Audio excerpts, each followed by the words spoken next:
What if a robot could learn to be socially smart without ever actually meeting a person? It sounds like science fiction, right?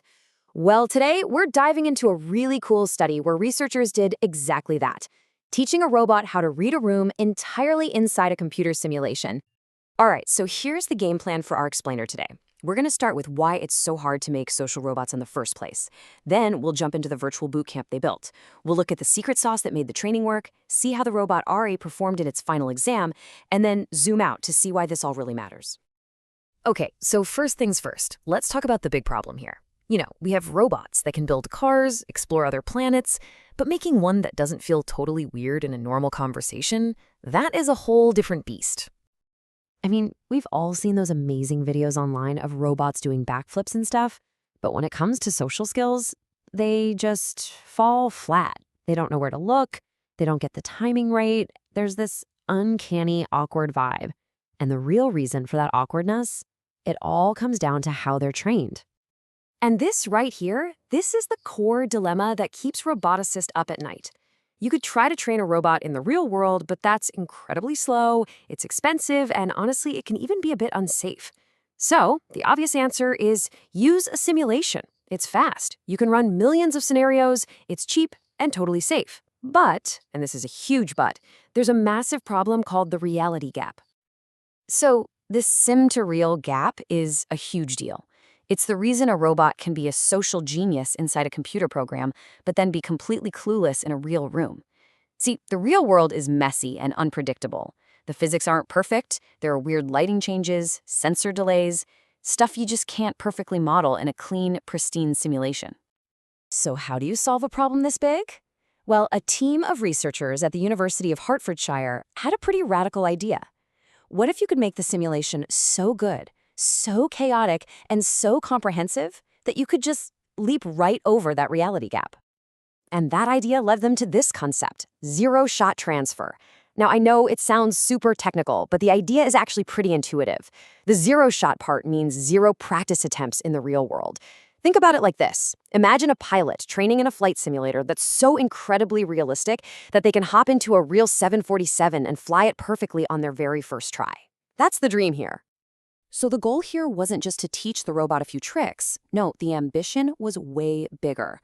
It was to build a virtual training ground so intense and so varied that the robot would be ready for pretty much anything the real world could throw at it, right from day one. Okay, so how in the world do you build a virtual boot camp that's that good? Well, it all comes down to their secret sauce, a really clever mix of a few powerful AI techniques. It really breaks down into this three-step recipe. First, you create a ton of chaos in the simulation using something called domain randomization. Second, you teach the AI using a reward system, which is called reinforcement learning. And third, you use a special, really stable algorithm to manage the whole learning process efficiently. Let's start with that first ingredient, domain randomization. Think of it as the chaos maker. Instead of just simulating a couple of people having a polite chat, the researchers threw everything at the AI. Thousands of scenarios, up to 6 virtual people at a time, all doing different things, moving around. It was pure, unpredictable chaos. And that chaos forced the AI to learn to generalize, not just memorize a few specific situations. Now, the engine driving all this learning is reinforcement learning. And honestly, the best way to think about it is it's like training a dog. Every single time the AI agent made a good decision in the simulation, like looking at the person who just started talking, it got a virtual treat, a reward. If it made a bad choice, it got nothing. You do that millions of times, and eventually it learns what actions get the best results. And this table is so cool because it shows us exactly what the AI was taught to care about. They basically programmed a hierarchy of social importance. The AI got the biggest reward, 100 points, for noticing someone important, like a person entering the room or starting to speak. A simple hand gesture, that was worth 65 points. So they were literally teaching the AI a sense of social priorities. So, after about 60,000 of these intense training sessions in the simulation, it was go time. This was the moment of truth. Time to download this newly trained AI brain into a physical robot and see if any of it would actually work in the real world. And this is ARI. This is the physical, humanoid robot that would become the body for this newly trained mind. The team at the University of Hertfordshire's Robot House put ARI in a room with real people to see if its virtual boot camp had paid off. So they set up this really clever real-world test. At first, nobody's in the room, and ARI just kind of scans its surroundings like a person would. Then, someone walks in, and boom, ARI's gaze snaps right to them. But here's the really amazing part. A second person enters the room at the exact same time the first person is waving. Now, what's more important? ARI correctly decided that someone entering the room is a higher priority social cue than a wave, and it shifted its focus. It was making these subtle social judgments perfectly in real time. And get this, throughout this whole live experiment, ARI's brain had to evaluate the entire scene and make a decision on where to look 220 separate times. Every single one of those was a pop quiz on its virtual training. And when they looked at the data, the story was crystal clear. ARI spent almost 80% of its time focused on participant 1, who was doing the most important things, like speaking. It correctly figured out who the main character was in the scene and gave them the most attention, proving that reward system from the simulation had worked. So, the final verdict? A flawless victory. The zero-shot transfer was a 100% success.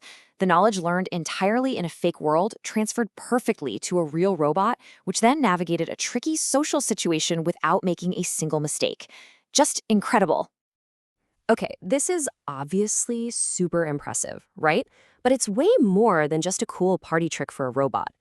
A robot knowing where to look might seem simple, but it's a fundamental skill that could unlock a whole new era of human-robot interaction. So let's talk about why this is such a big deal. Well, the researchers really hit the nail on the head in their paper. They found that when a robot acts in a way that feels natural to us, we are so much more likely to accept it. A robot that makes eye contact correctly doesn't feel like a creepy machine. It feels like it's part of the group, and that is absolutely critical if we ever want to work alongside them. This success is basically a blueprint. If this method can teach a robot where to look, it can probably teach it more complex stuff too. It shows us a real, viable path to finally overcoming that massive sim-to-real gap that has held robotics back for so long. And that could speed up development of everything from helpful robots in our homes to more engaging companions for people who need them. And all of this leaves us with a pretty wild question to think about. This research is a massive step forward. It proves that the basic building blocks of social intelligence can be taught in a simulation. So, what does our world look like when the robot across the room isn't just staring blankly, but can actually read the room as well as we can? It's definitely something to think about.